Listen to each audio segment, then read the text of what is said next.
सभी को नमस्कार।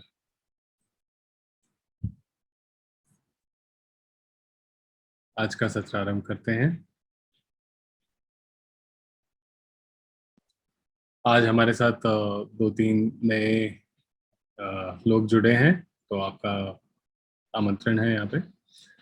और आप भी हमारे साथ अपने विकास में समय निकालें। इस सत्र में जो चर्चा है उसमें आप शामिल हों, तो सब आपके लिए भी भला रहेगा, हम सबके लिए भला रहेगा। आज आपके लिए मैं संक्षेप में एक बार ये साधना करने की जो विधि है वो मैं एक बार दोहरा देता हूँ बहुत संक्षेप में। ये एक मुस्कुराने वाली साधना है।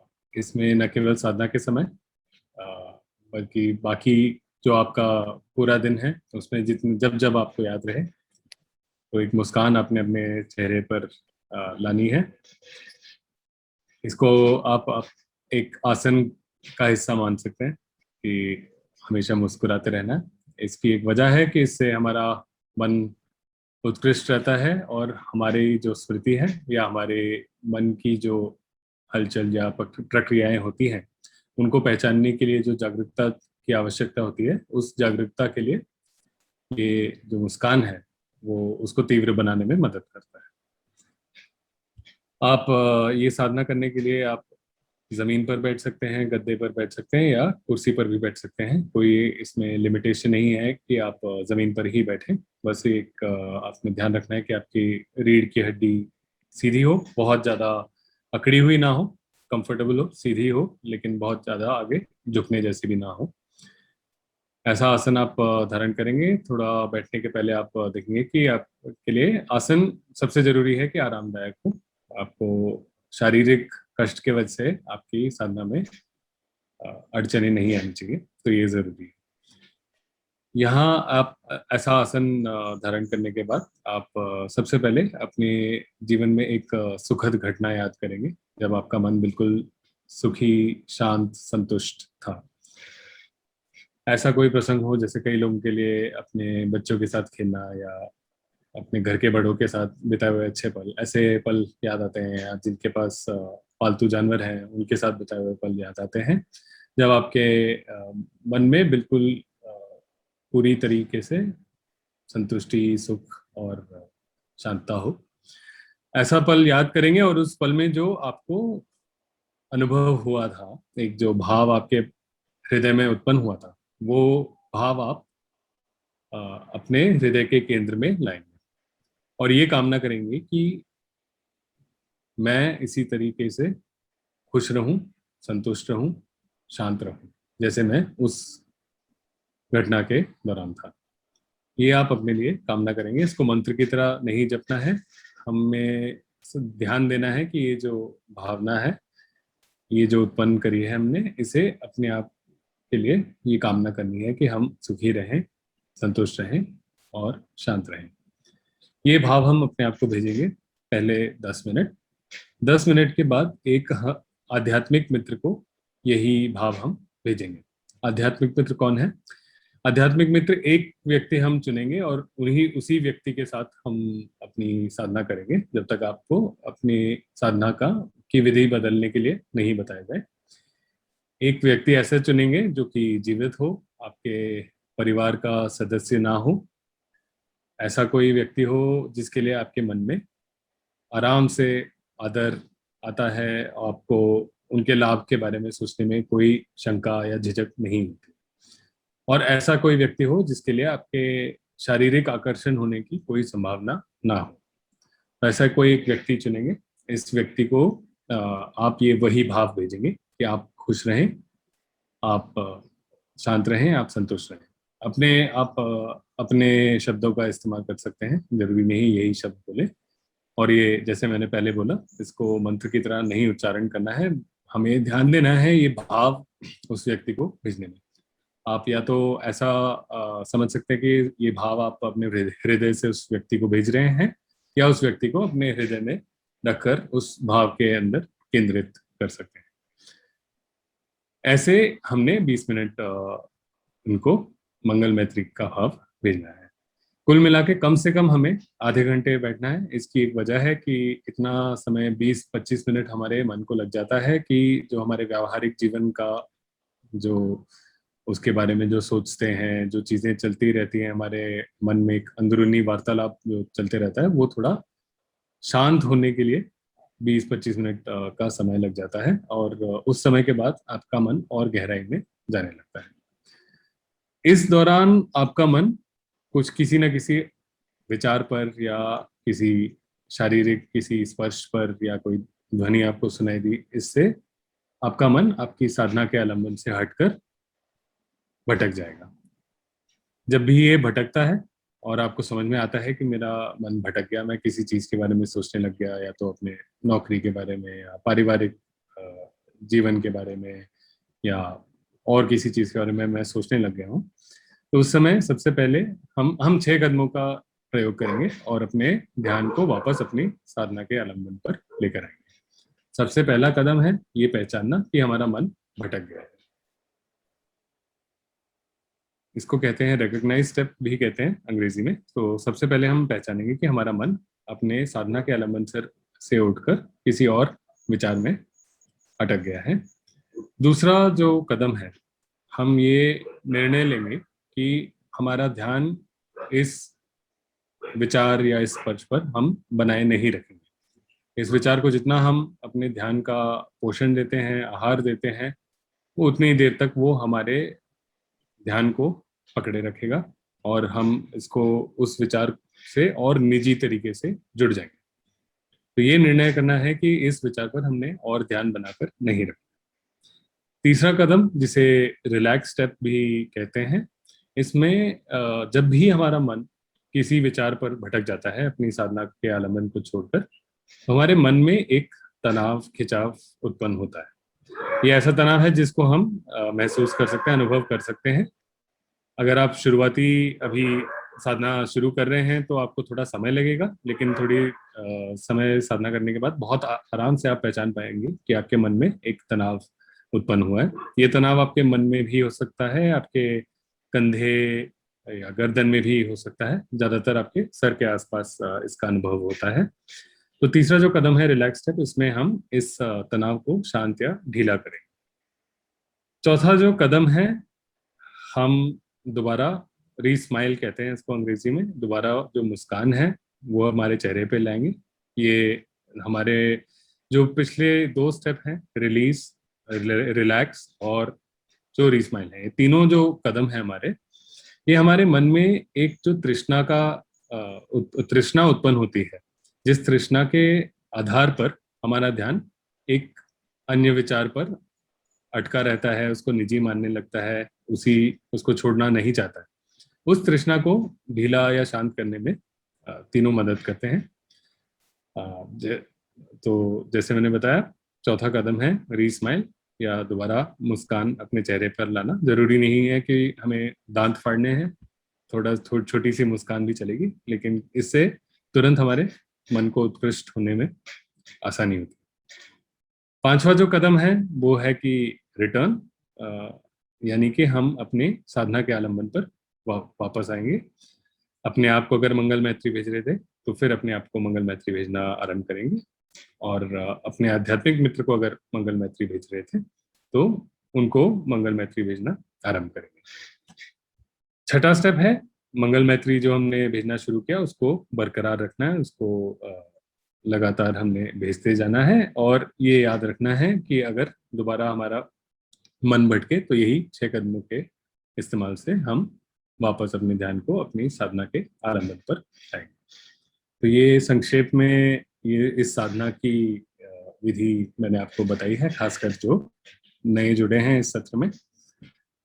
जैसे मैंने बताया, ये एक विपश्यना या आनापान जो हम ज्यादातर सुनते हैं या सीखते हैं उससे थोड़ा अंतर है इसमें। एक तो साधना का आलंबन मंगल मैत्री है, दूसरा है इस जो हम रिलैक्स स्टेप का प्रयोग करते हैं, इससे जो तृष्णा कम होती है, इससे हमारा मन धीरे धीरे, जैसे हम अपनी साधना में बढ़ते रहते हैं, ज्यादा समय बिताते हैं, तो हमारा मन ज्यादा स्थिर होने लगता है। और ये जो स्थिर मन है हमारा, वो अलग अलग ध्यान समापतियों या समाधियों से गुजरता है।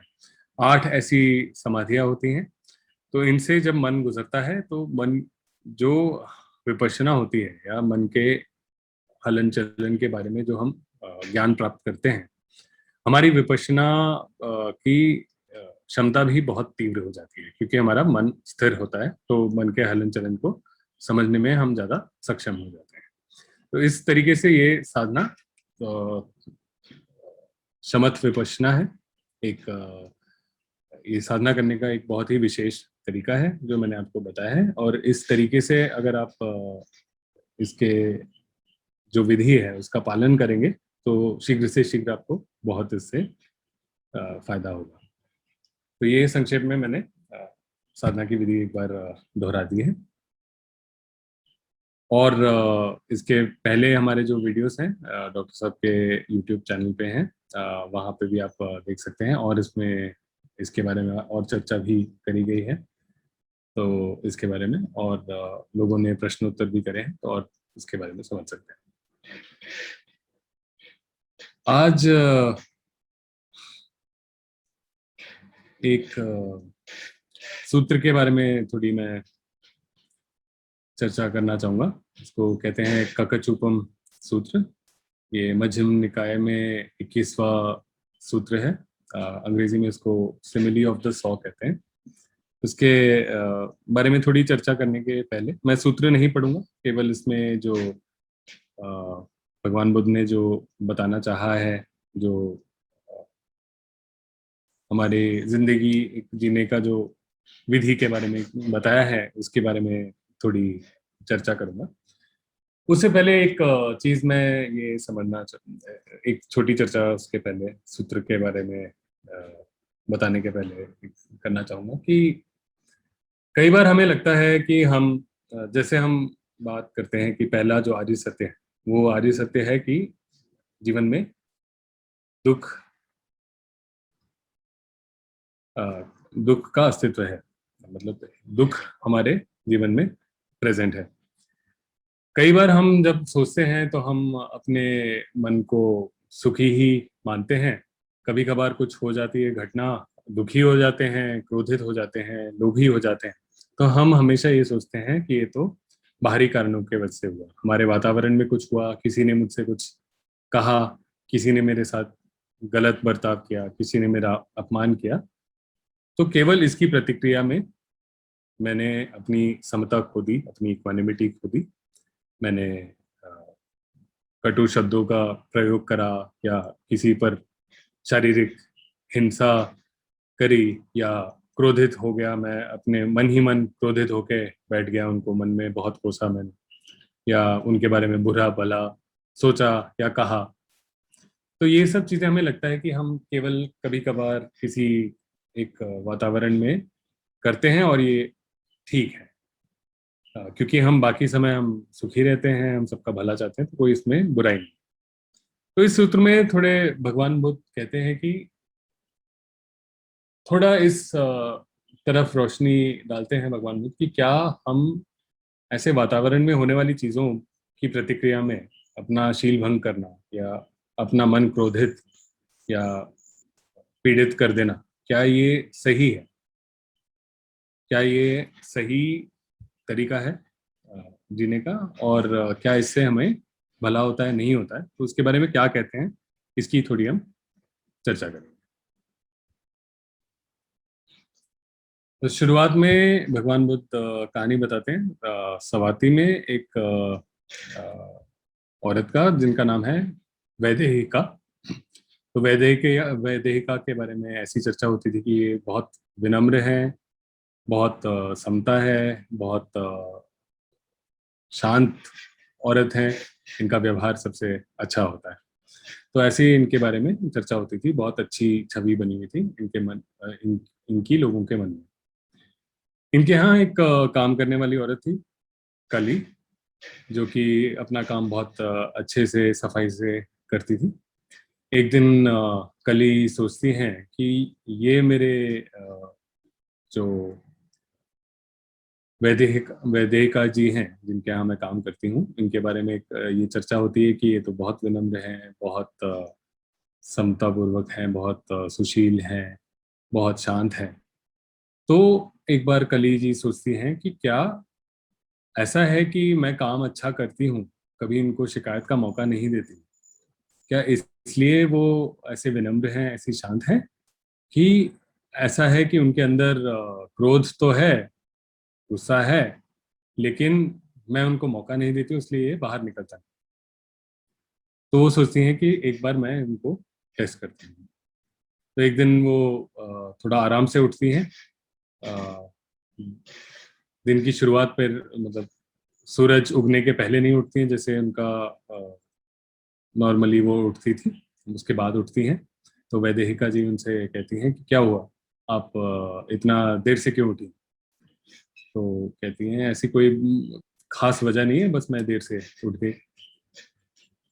अ, तो उन्हें डांट पड़ती है, कोई खास वजह नहीं, और फिर भी तुम दिन शुरू होने के बाद उठ रही हो, इतने आराम से उठ रही हो, क्या तुम्हें ये ठीक लगता है।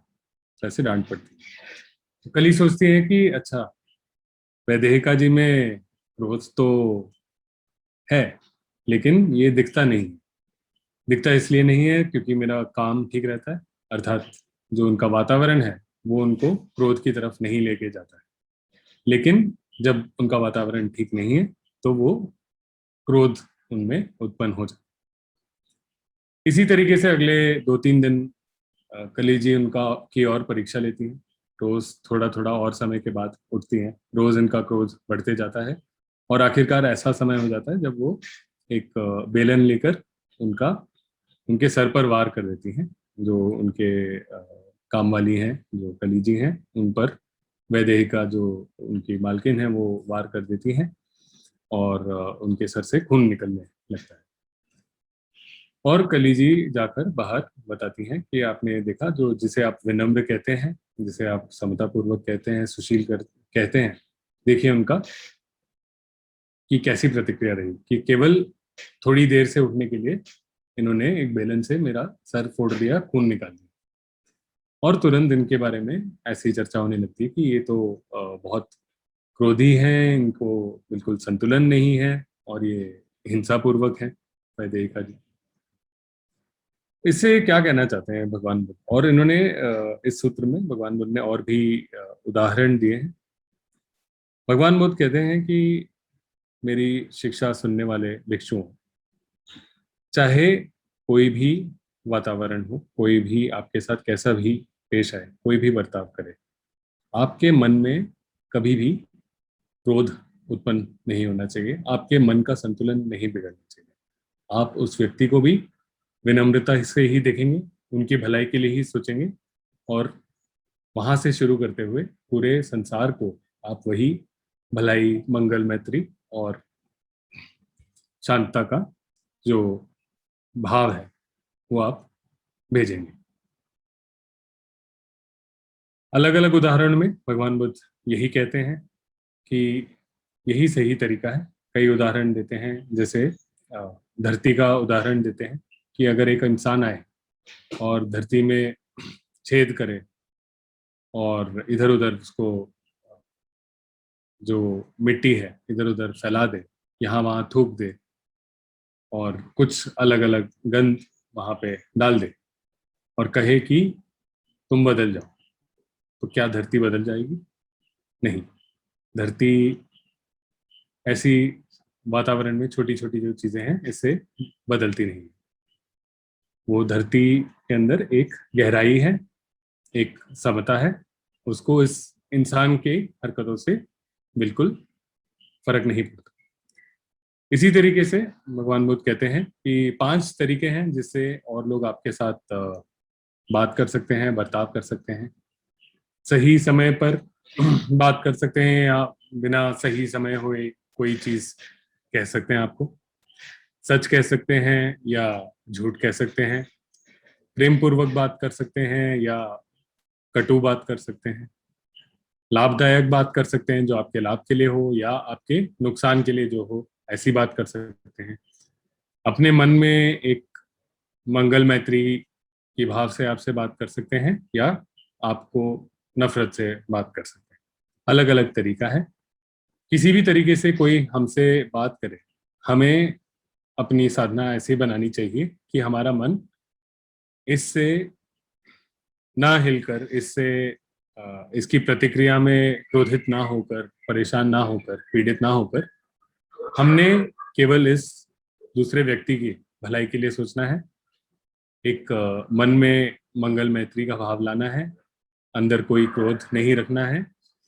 उनसे, उस व्यक्ति से शुरू कर कर हम ये भाव मंगल मैत्री का भेजना आरंभ करेंगे और फिर पूरी दुनिया को बिल्कुल एक अपार मंगल मैत्री के भाव से भरेंगे कि हम हमेशा न केवल हमारे साथ वार्तालाप करने वाले जो व्यक्ति हैं, बल्कि बाकी पूरे संसार को हम हमेशा मंगल मैत्री और एक अच्छे भाव से पेश आएंगे, सबके लिए भलाई के लिए कामना करेंगे। ऐसे और उदाहरण बताए हैं भगवान बुद्ध ने इस सूत्र में। लेकिन इसका जो सीखने के लिए हमारे लिए जो सबसे बड़ी चीज है इसमें यह है कि हमारे मन का संतुलन, हमारे मन का सुख, हमारे मन की शांति जो है, हम जब ये समझ लें कि ये हमारी शक्ति में है, इसको, मन को संतुलित, सुखी, प्रसन्न, शांत रखना हमारी क्षमता में है, हमारे कंट्रोल में है। वातावरण में जो भी हो, कोई व्यक्ति हमें कुछ भी बोले, उससे अगर हम बिल्कुल भी प्रभावित ना हो, तो हमेशा हमारी खुशी जो है, हमारा सुख जो है, वो हमारे बिल्कुल वो मेंटेन होगा। मतलब हमारे हमारे कंट्रोल में है कि हम अपना सुख उत्पन्न कर पाए। हमें और लोगों के ऊपर या वातावरण पर इस निर्भर होने की कोई आवश्यकता नहीं है अपने सुख के लिए, अपने मन में दुख को हटाने के लिए। ये भगवान बुद्ध बताना चाहते हैं कि इस तरीके से हम अगर साधना करेंगे कि चाहे कोई भी हरकत हो। एक उदाहरण तो ये भी देते हैं कि अगर कोई हमारा हाथ पैर भी आरी से काट रहा हो, तो उसके उस समय हमने उस व्यक्ति को हमारी सुख के ऊपर कंट्रोल नहीं देना। हमारे सुख का कंट्रोल हमारे ऊपर, हमारे पास ही रहेगा। हम अपने मन को हमेशा संतुलित रखेंगे और मंगल मैत्री से भरपूर रखेंगे। इसका अर्थ ये नहीं है कि आप, कोई भी आपके पास आए तो आप बस बोल दो कि आप मेरे ऊपर हिंसा कर सकते हैं, आप जो करना चाहते हैं कर सकते हैं, मैं कुछ नहीं करूंगा। आपको जो भी उचित कार्य करना है वो आप कर सकते हैं, लेकिन अपने अपने बचाव के लिए। लेकिन अपने मन को हमने कभी क्रोधित और विचलित और दुखी और पीड़ित नहीं होने देना। ये हमारी क्षमता में है, ये हमारे कंट्रोल में है कि हम अपने मन में, अगर हम तृष्णा नहीं पैदा होने देते हैं, 6 कदमों का इस्तेमाल करते हैं, तो हम उस व्यक्ति को भी मंगल मैत्री भेज सकते हैं। और जैसे हम हर हमारे व्यावहारिक जीवन में, निजी जीवन में, पारिवारिक जीवन में, हर एक संदर्भ में अगर ये चीज हम याद रखें कि कोई हमें कुछ कहता है, सबसे पहले हमारे मन में अगर क्रोध उत्पन्न होने लगे तो 6 कदमों का इस्तेमाल करें, उसके आधार में जो तृष्णा है उसको ढीला करें और मंगल मैत्री पर अगर वापस आ जाए तो हमारे सुख का जो कंट्रोल है वो हमेशा हमारे पास ही रहेगा। हमारे मन को हिलाने की शक्ति किसी भी व्यक्ति में, किसी भी वातावरण के किसी चीज में, या बाहर दुनिया में जो भी चीज हो रही है, किसी चीज में वो शक्ति नहीं है कि वो हमारे मन के सुख को कंट्रोल कर पाए। यही भगवान बुद्ध कहना चाहते हैं कि आपकी साधना ऐसी होनी चाहिए कि हर समय, हर संदर्भ में, हर घटना में हम अपने मन का संतुलन बनाए रखें और हमारे जिस व्यक्ति के साथ हमारा वार्तालाप हो रहा है, इंटरेक्शन हो रहा है, या न केवल उसको हम मंगल मैत्री भेजें, बल्कि बाकी सारे संसार को मंगल मैत्री भेजें। बस ये थी बहुत संक्षेप में कंकचूपम सूत्र, जो कि मध्यम निकाय में 21वां सूत्र है, तो इसके बारे में छोटी सी चर्चा थी। अब हम सामूहिक साधना आरंभ करेंगे आधे घंटे के लिए, और उसके बाद हम प्रश्नोत्तर करेंगे।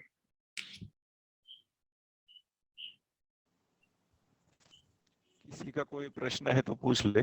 प्रसाद जी, आपको कैसे लगा आज?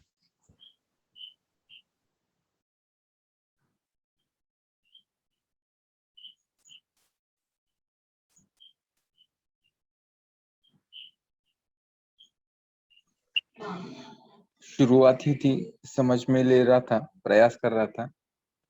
पहली बार ही अभ्यास किया है ऐसा, तो पूरी पूरी तरह से नहीं जुट पाया मन से, लेकिन और थोड़ा सा जो लिखा हुआ भेजा है वो समझ के उसका प्रयास करूंगा हफ्ते भर में।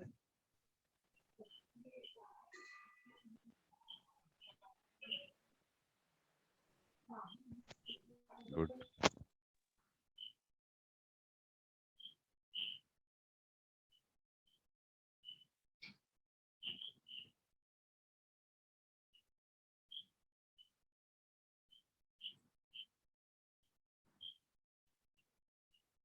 मुझे लगा और सवाल होंगे। आज का सूत्र ऐसे बहुत प्राकृतिक नहीं लगता कि जैसे भगवान बुद्ध ने कहा है कि कोई आरी से आपके अंग भी काट रहा हो तो उसकी ओर आपका मन विनम्र होना चाहिए। तो ये चीज, इसके बारे में किसी को सवाल नहीं है, कोई शंका नहीं है कि ऐसे कैसे। सोचना काफी, मतलब कहना बहुत आसान है, करना उतना आसान नहीं है।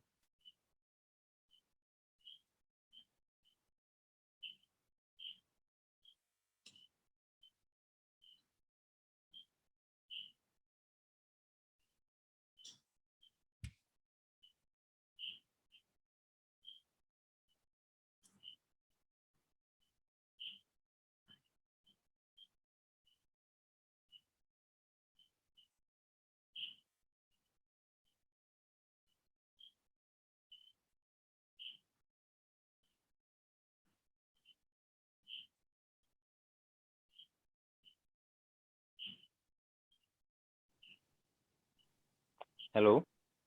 हाँ जी। हाँ सर। हाँ सर जी, मैं एक पूछूं सवाल? कौन बोल रहे हैं? हाँ, मैं गणेश सर। बोलिए सर, गणेश। आप बोल रहे हैं कि जब दूसरा आदमी हमें कुछ तो बोल के, कुछ तो करते करके जब अपमानित करेगा, कुछ त्रास देगा, तो आप बोल रहे हैं हम शांत रहना चाहिए, विनम्र रहना चाहिए। और वो अभी और भी अब हम जब शांत रहेंगे ना, तब वो अभी ज्यादा कर देगा ना वो, क्या नहीं? अगर क्या रहेंगे तो दोबारा बोलिए। यानी जब हमको जब दूसरा आदमी हमारी शांति भंग करता है, क्यों अब हमारा अपमान करता है, क्यों हमें कोई दूसरे कृत्य से त्रास देता है, तो हम जब विनम्र रहेंगे, शांत रहेंगे, तो आगे का आदमी ज्यादा करेगा कि नहीं करेगा? उसको हाँ, आगे का आदमी ज्यादा कर भी सकता है, नहीं भी कर सकता है। हाँ लेकिन सबसे बड़ी चीज है, अगर हम क्रोधित हो जाते हैं, परेशान हो जाते हैं, पीड़ित हो जाते हैं, दुखी हो जाते हैं, जो भी हम करते हैं, इससे हम अपने सुख का नियंत्रण दूसरे व्यक्ति के हाथ में दे रहे हैं। जो हमारे सुख का नियंत्रण है, जो लगाम है, वो हमने तुरंत दूसरे व्यक्ति को, दूसरे अपने वातावरण में चीजों को दे दी। यही भगवान बुद्ध जब कहते हैं कि आपने अपनी विनम्रता बना के रखनी है, इसका मतलब हमारे सुख का नियंत्रण हमारे पास ही है। और अगर हम नहीं रहते हैं, अगर हम क्रोध में चले जाते हैं, तो ये जो हमारे क्रोध है, लोभ है, ये सब जो चीजें हैं, ये जो बढ़ती हैं, इनका आधार वही तृष्णा होती है। और तृष्णा के आधार पर ही दुख का, दुख भी उत्पन्न उसी के आधार पर होता है। इसलिए हमने तृष्णा कम करके 6 कदमों में, किसी भी समय हम भावुक हो जाएं, ज्यादा उत्तेजित हो जाएं, परेशान हो जाएं किसी भी प्रसंग में, संदर्भ में, तो 6 कदमों का इस्तेमाल करेंगे। अपने मन में जो तृष्णा बढ़ रही है, जो उस चीज को, हमारे ध्यान के पोषण से जो उस चीज को ज्यादा और ज्यादा निजी बना रहे, और कोई जो एक संदर्भ है, किसी ने हमें कुछ कह दिया, उस मान अपमान को हम बिल्कुल अपने हम अपना एक अस्तित्व ऐसे बना लेते हैं अपने मन में कि उस अस्तित्व की सुरक्षा करने के लिए हम कुछ भी कर सकते हैं। ऐसी स्थिति में हम पहुंच जाते हैं, जो कि ये एक तरीके की अविज्ञा है कि हम उस अस्तित्व को बिल्कुल असली और एक स्थायी चीज, एक परमानेंट चीज मान लेते हैं जिसकी सुरक्षा करें, जबकि हमारे मन में वो जो एक अस्तित्व बना है हमारा, वो केवल हमारे संस्कारों से उभर कर हर संदर्भ में उसकी प्रतिक्रिया में वो उभरता है, वो जो अस्तित्व है।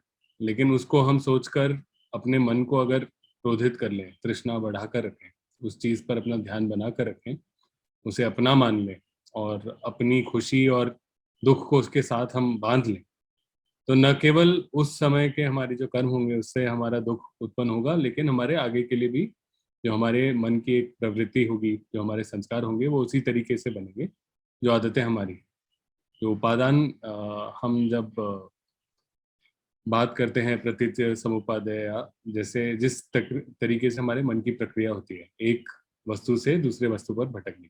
सबसे पहले होता है स्पर्श, कोई ध्वनि या बाहरी ध्वनि, प्रकाश, कोई बोल जो है वो आकर हमारे आंख, कान, नाक, मुंह पर उनका स्पर्श होता है। साथ में ही हमारा जो सुनने की क्षमता है या विज्ञान है, या देखने की क्षमता या विज्ञान है, सोचने की क्षमता विज्ञान है, इन ये साथ में जुड़कर इन हमारा एक स्पर्श उत्पन्न होता है। उस स्पर्श से एक आगे वेदना उत्पन्न होती है, जो वेदना या कि सुखदायक होती है या दुखदायक होती है या न्यूट्रल होती है।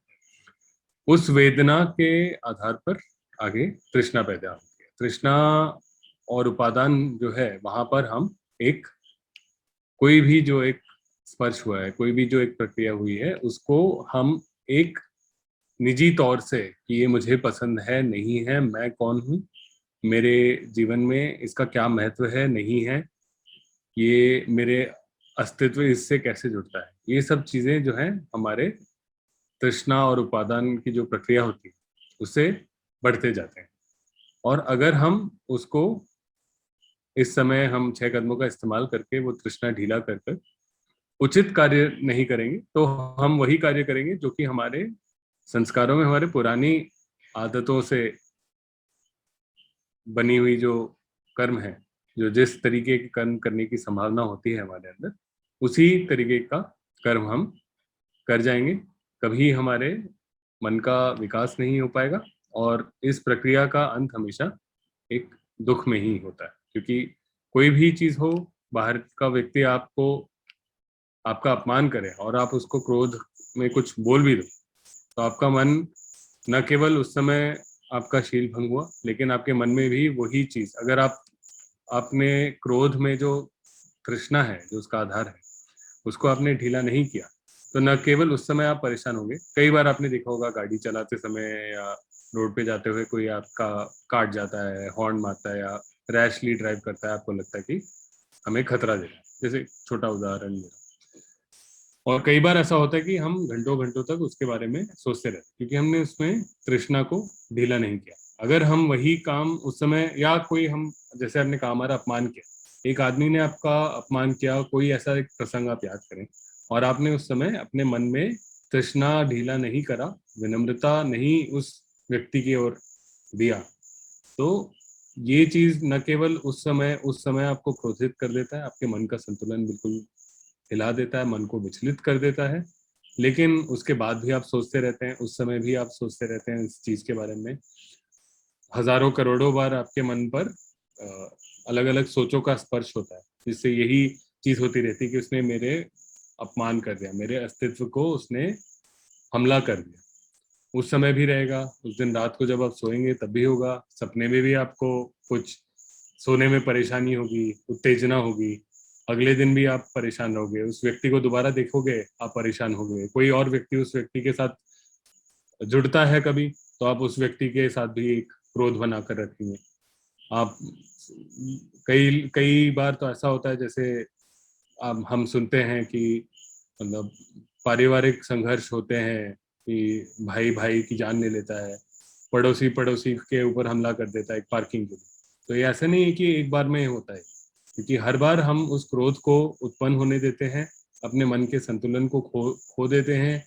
एक जो काल्पनिक अस्तित्व है हमारा, उस अस्तित्व से उस पूरे संदर्भ को जोड़ देते हैं कि इसने मेरा अपमान किया है या मेरे साथ झगड़ा किया है या मेरे हक को छीन।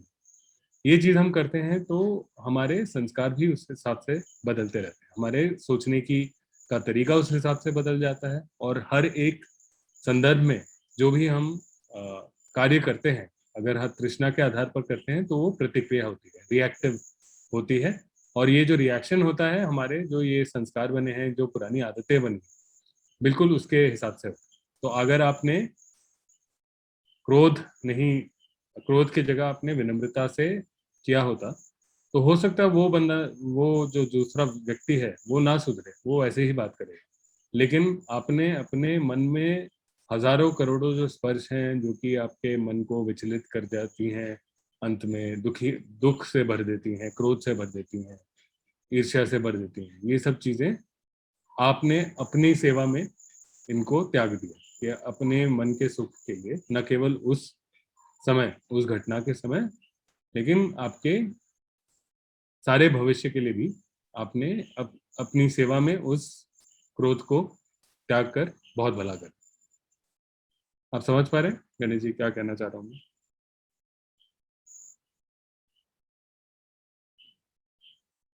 हाँ सर, समझ पा रहा हूँ सर, बिल्कुल। ये करना बहुत मुश्किल है, इसीलिए हम ये साधना में, जैसे मैंने बताया, ये जो रिलैक्स स्टेप है, ये बहुत ही जरूरी है। अच्छा अच्छा सर। भगवान बुद्ध ने जो आर्य सत्य बताए हैं, जो हमने 2 सत्र पहले का आप वीडियो जरूर देखिएगा, 3 लक्षण जो हैं और आर्य सत्य जो है, इसकी चर्चा करी है उसमें।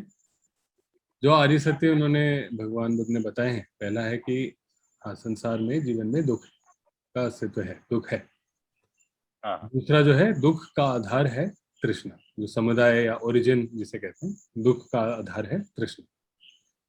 तीसरा आर्य सत्य जो बताया है उन्होंने कि तृष्णा के निरोध से दुख का निरोध हो जाएगा। कोई एक चीज दूसरी चीज के आधार पर अगर खड़ी है, तो जिस चीज के आधार पर खड़ी है उसको अगर हम हटा दें, मिटा दें, तो जो उसके आधार पर खड़ी है वो चीज भी मिट जाए। तीसरा चीज यही बताया। और चौथी चीज बताया कि उस ये तृष्णा को कम करने का एक रास्ता है। ये केवल एक मतलब एक काल्पनिक एक्सपेरिमेंट नहीं है, थॉट एक्सपेरिमेंट नहीं है, बल्कि ये करने का एक तरीका है, जो कि ये साधना है। 6 कदमों को जब हम इस्तेमाल करते हैं, तो जैसे मैंने बताया, 3 कदम जो है, रिलीज, की निर्णय देना कि हम अपने ध्यान का पोषण या आहार उस विचार को नहीं देंगे। तीसरा जो कदम है हमारा, रिलैक्स, यानी हमारे मन में तनाव खिंचाव को जो ढीला करेंगे। और चौथा जो कदम है, री स्माइल, यानी एक मुस्कान लेकर आएंगे। ये तीनों कदमों से हमारे मन में तृष्णा कम होती है।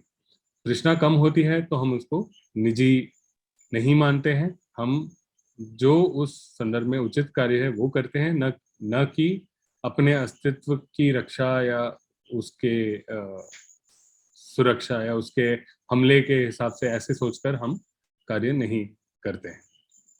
तो ये एक हमारे अगर जैसे हम उस संदर्भ में तृष्णा हटाएंगे हमारे मन से, तो हमारे कार्य भी ऐसे रहेंगे और उस बिना तृष्णा के दुख भी उत्पन्न नहीं होगा। दूसरी चीज जो है, अगर तृष्णा बनाए रखते हैं, जैसे हमने ये प्रतीच्य समुपादाय या डिपेंडेंट ओरिजिनेशन की हमने बात करी, इसमें अगर तृष्णा से आगे वो प्रक्रिया बढ़ती रहती, जो स्पर्श हुआ हमारे मन में कि किसी ने हमें कुछ कह दिया, ये आया, स्पर्श हुआ हमारे मन में, सबसे पहले हमने वो वाणी, हमारे कान, वो कान और सुनने की क्षमता और उस वाणी का के मिलन से एक स्पर्श हुआ, उस स्पर्श से एक वेदना जागी जो कि हमें नापसंद। उस वेदना पे ऊपर तृष्णा उत्पन्न हुई कि ये मुझे पसंद है, नहीं पसंद है, मैं ये चाहता हूँ मेरी जिंदगी में, नहीं चाहता हूँ, इस तरीके से सोच हमारा शुरू होता है। फिर उपादान में हम ये सोचने लगते हैं कि अच्छा, मैं ऐसा हूँ, मान लीजिए ऑफिस में किसी ने कुछ कहा कि मैं यहाँ पे जनरल मैनेजर हूँ और यहाँ पे मेरी इज्जत होनी चाहिए, यहाँ पे जो मेरे साथ काम करते हैं वो ऐसे बदतमीजी से बात नहीं कर सकते हैं, अब मैं बदला लूंगा। मतलब इस तरीके से हमारे सोच आने लगते हैं। ये सारे हमारे कॉन्सेप्ट्स हैं कि ये दूसरा व्यक्ति हमारा एम्प्लॉय है, हम एक इतने बड़े संसार में, एक धरती के ऊपर, एक देश में, एक छोटे से शहर में, एक छोटी सी कंपनी में एक हम जनरल मैनेजर हैं। उस चीज को लेकर हम इतना भावुक हो गए कि ये तो बहुत बड़ी चीज है, इस हमारे अस्तित्व पे हमला हो गया, अब हमें क्रोधित होना पड़ा। हम क्रोधित हो गए हैं अब, मतलब ऐसा भी नहीं हमने निर्णय किया कि हम क्रोधित होंगे, अब बस वो एक स्वाभाविक एक अविज्ञा से भरा हुआ एक स्वाभाविक हमारा प्रतिक्रिया होती है, और वहां से हम कर्म कर जाते हैं। और जिस चीज को हम, जैसे हम ये कृष्णा को ढीला नहीं करते हैं, इस तरीके से सोचते हैं, तो हमारे मन में जो एक आत्मन या एक परमानेंट सेल्फ का जो इल्यूजन होता है कि हाँ हम एक चीज है, जबकि ये चीज हर बार हम हर संदर्भ में अलग तरीके से इस अस्तित्व को हम खुद ही उत्पन्न करते हैं। तो उस चीज में जितना हम ज्यादा सोचते हैं, फिर हम हमारे निर्भर हो जाते हैं कि वातावरण में चीजें ऐसी हों जो हमें पसंद हो, वो चीजें ना हो जो हमें नापसंद। लेकिन जो वास्तविकता है उसका स्वभाव ऐसा है कि कोई भी चीज स्थायी नहीं होती, कोई चीज परमानेंट होती नहीं है, हर चीज बदलती रहती है। जो आप आप जनरल मैनेजर है, हो सकता है कल वो आपसे सीनियर हो जाए। आज जो आपसे बदतमीजी कर रहा है, हो सकता है कल वो आपकी जान बचा ले। कुछ भी हो सकता है, ये चीजें बदल सकती हैं। हम हमेशा एक परमानेंस चाहते हैं। आपकी नौकरी भी जा सकती है, आपकी और प्रमोशन हो सकती है जो इस व्यक्ति से बिल्कुल जुड़ी ना हो। बहुत सारी चीजें हो सकती हैं, ये सारी चीजें अस्थायी हैं। इनके किसी एक तरीके से होने या ना होने के साथ अगर हम सुख और दुख हम जोड़ लेते हैं, तो जैसे ही ये चीजें बदलती हैं तो हमें, हमारे मन में दुख उत्पन्न हो जाता है। अगर आपने कहा था कि ये मेरा एम्प्लॉय है, ये हमेशा मेरी इज्जत करेगा, हमेशा बहुत विनम्रता से ही बात करेगा, ऐसे आपने अपने मन में कल्पना बना रखी है, और जैसे ही उसने कुछ बदतमीजी करी तो आपका पूरा संसार हिल गया। आपके मन में जो संसार है और जो वास्तविकता में जो हो रहा है उसमें अंतर आया, और आपके दुख में ये परिवर्तित हुई। तो यही चीज है इसमें, जो इस सूत्र में जो भगवान बुद्ध ने कहा है, ये तीनों जो लक्षण हैं, त्रिलक्षण जो हैं, और चार जो आर्य सत्य हैं, इनको मन में रखते हुए कैसे हम हर एक संदर्भ में पेश आए, जिससे हम एक काल्पनिक निजी अस्तित्व से बहुत ज्यादा जुड़कर उसकी सुरक्षा में और लोगों से क्रोध और कटुता से पेश आए, ऐसा पेश ना आए, इस तरीके की गलती ना करें, और हमेशा हम विनम्रता से रहें, ताकि हमारे मन में बार बार तृष्णा उत्पन्न हो और शील भंग हो, और उसके हिसाब से हमारे भविष्य की जो सुख है वो भी हमसे छिन जाए। ऐसे गलतियां हम ना करें, इसलिए भगवान बुद्ध ने ये शिक्षा दी है।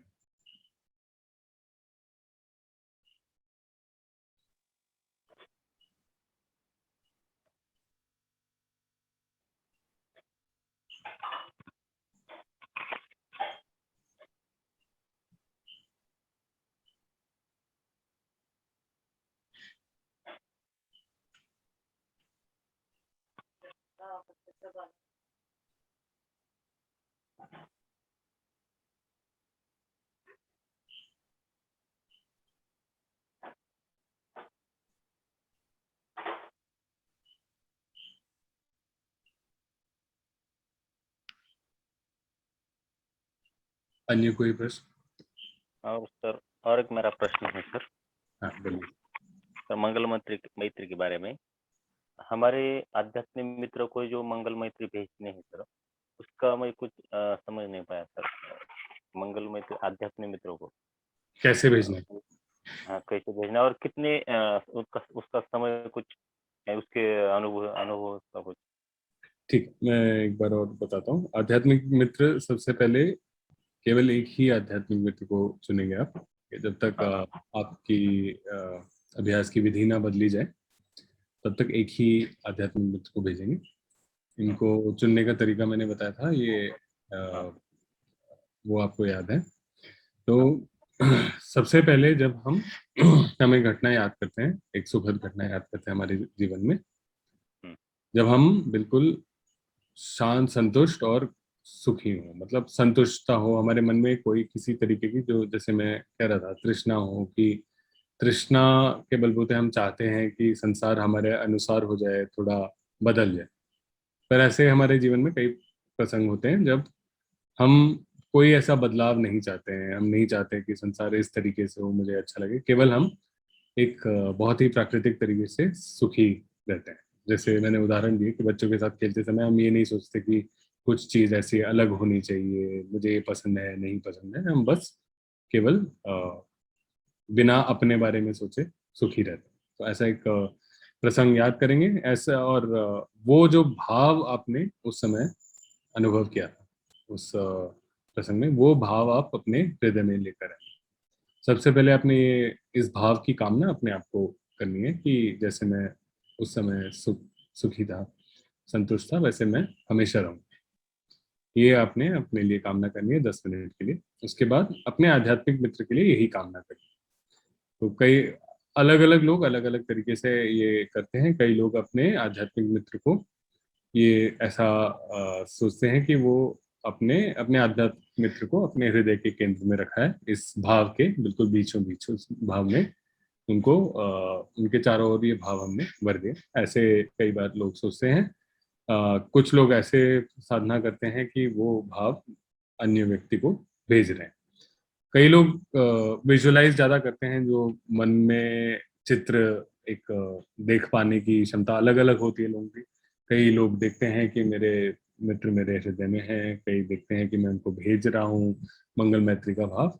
केवल आपके मन में ये साफ होना चाहिए कि ये मंगल मैत्री का भाव जो है, ये भाव जो है कि आप सुखी रहें, संतुष्ट रहें, ये आप अपने मित्र के लिए इसकी कामना कर रहे हैं। बस ये आपके मन में ये जो फीलिंग है, और इस फीलिंग को अपने मित्र के लिए कामना करने का जो भाव है, ये चीज आपके मन में बिल्कुल साफ होना चाहिए, और आपका ध्यान इसी कार्य में लगे, इसी इसी चीज, यही आपके साधना का आलम्बन है।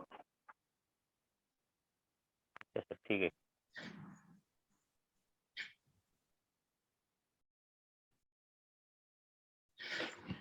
एक छोटा सा सवाल और कर सकते हैं हम, समय आज का सत्र समाप्त होने वाला है।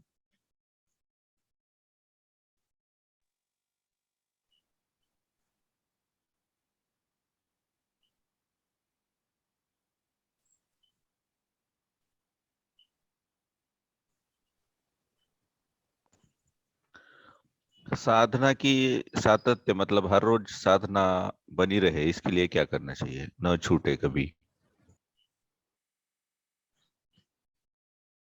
देखिए, दो चीजें हैं। एक तो साधना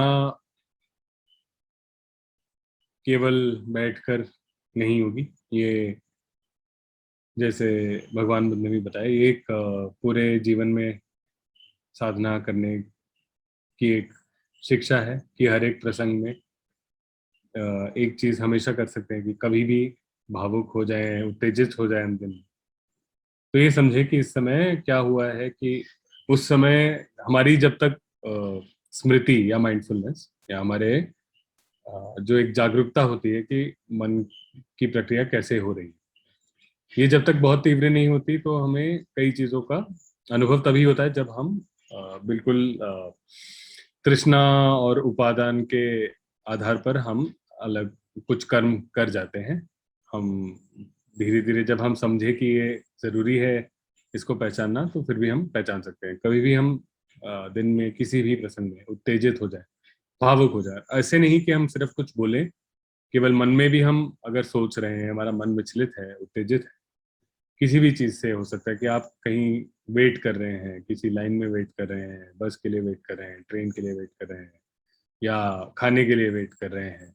हाँ, बहुत सारी ऐसी चीजें हैं जिससे मन उत्तेजित हो जाता है। कोई आपका काम नहीं करके दे रहा है, कोई देरी कर रहा है काम में, कोई आपके बिल्कुल विपरीत काम कर रहा है, कोई आपका नुकसान चाह रहा है। बहुत सारी चीजें होंगी जिससे मन में उत्तेजना उत्पन्न होगी। जब भी हम ये पहचान पाते हैं, तब 6 कदमों का इस्तेमाल करें, और उस व्यक्ति, उस प्रसंग के में आप मंगल मैत्री का भाव भरें, और फिर पूरे संसार को उसी मंगल मैत्री का भाव भेजें।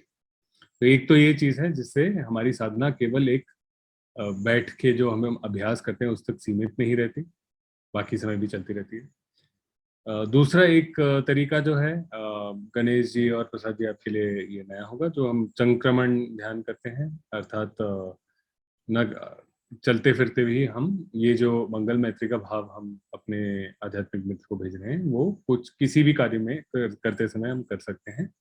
एक तरीका है कि 15 मिनट आप निकालें समय और आप एक किसी भी एक सड़क पे, मैदान पर जहाँ बहुत ज़्यादा ट्रैफिक वगैरह इस तरीके की चीज़ें ना हो, वहाँ पे आप 20-30 फुट का अगर फासला हो तो उसमें आगे पीछे आप चल सकते हैं।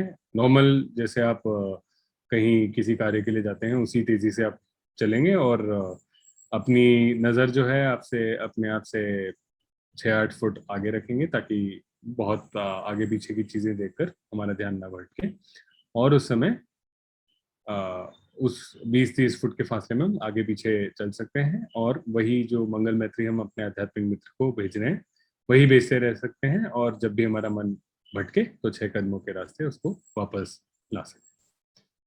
ये चीज कोई भी जो कार्य है जिसमें बहुत ज्यादा आपकी मानसिक क्षमता का प्रयोग ना हो, जैसे कि आप कोई कंप्यूटर पे बहुत मुश्किल काम कर रहे हैं या किसी कस्टमर से बात कर रहे हैं या कुछ सब्जी भी काट रहे हैं, तो हो सकता है कि मतलब आप तो थोड़ा ज्यादा ध्यान देना पड़े उसमें। लेकिन कोई भी ऐसा कार्य है, बर्तन धो रहे हैं, कपड़े धो रहे हैं, चल रहे हैं, कहीं एक जगह से दूसरी जगह चल रहे हैं, बहुत जाना पहचाना रास्ता है, तो उस समय आप मंगल मैत्री भेजते रहें सारे समय। मुस्कान भी सारे समय, मुस्कान भी एक साधना का बहुत बड़ा आधार है, सारे समय बनाए रखें। अपने आसपास जो भी किसी भी संदर्भ में जिससे भी हमारा वार्तालाप हो, इंटरेक्शन हो, उनको हम मंगल मैत्री भेजते रहें। और जो सबसे लाभदायक है वो तो मतलब एक अलग से बैठ के जो हम साधना करते हैं वो बहुत लाभदायक, मैं ये भी नहीं कहूँगा कि सबसे लाभदायक है, क्योंकि हमारा लक्ष्य यही है कि हमारे जीवन के हर एक पल में हमारी स्मृति इतनी बनी रहे कि हम एक हमारे मन का संतुलन, उसकी जो एक जो लगाम है वो हम हमारे वातावरण और अन्य व्यक्तियों के हाथ में ना दें, मतलब हम उसका नियंत्रण हमारे पास ही रहे, ये हमारा लक्ष्य है। बाकी जो बैठ के हम साधना करते हैं, मेरा सुझाव हमेशा ये रहता है कि सुबह उठकर सबसे पहले कर लेंगे तो दिन में 2 बार आधे घंटे के लिए साधना करें तो बहुत बढ़िया है, उत्तम है। इससे आपके मन को भी एक स्थिर होने की आदत लगने लगती है, मन में तृष्णा जो उत्पन्न होती है वो पहचानने में आसानी हो जाती है। तो अगर एक बार सुबह शुरुआत में कर लें तो भले ही आप बाकी दिन आपका ज़्यादा व्यस्त हो जाए, दूसरी बार आप ना कर पाए साधना, फिर भी जो हमारा एक बार कम से कम हमारे मन में हमारी दिन में एक बार साधना हो जाए तो बहुत बढ़िया। तो ये 3 तरीके हैं कि जब भी मन भावुक हो जाए, उत्तेजित हो जाए, तो हम 6 कदमों का भी इस्तेमाल करें और मंगल मैत्री भी भेजें उस व्यक्ति को, उस संदर्भ में और फिर पूरे संसार को। ये एक हमारे साधना का तरीका है। दूसरा, जब भी हम संक्रमण ध्यान अगर हम कर सकें केवल चलते हुए तो बहुत बढ़िया, या और कोई हम अन्य कार्य करते समय कर सकें तो वो भी बढ़िया है। और बैठ के जो साधना हम करते हैं कम से कम आधे घंटे के लिए, दिन में अगर 2 बार हो सके तो बहुत अच्छा है। डॉक्टर साहब प्रार्थना लीड करें। दुःखग्रस्त हो दुःख मुक्त, भयग्रस्त हो भय मुक्त, शोकग्रस्त हो शोक मुक्त, हो सुखी सब प्राणी, हमने किया जो यह पुण्य संपादन, सभी संपदार्थ सभी दे उसे अनुमोदन। आकाश और भूमि के महासिद्ध देवनाग, करे पुण्य का अनुमोदन, चिरकाल रखे बुद्ध शासन। आनावं लागेल का? साध साध साध।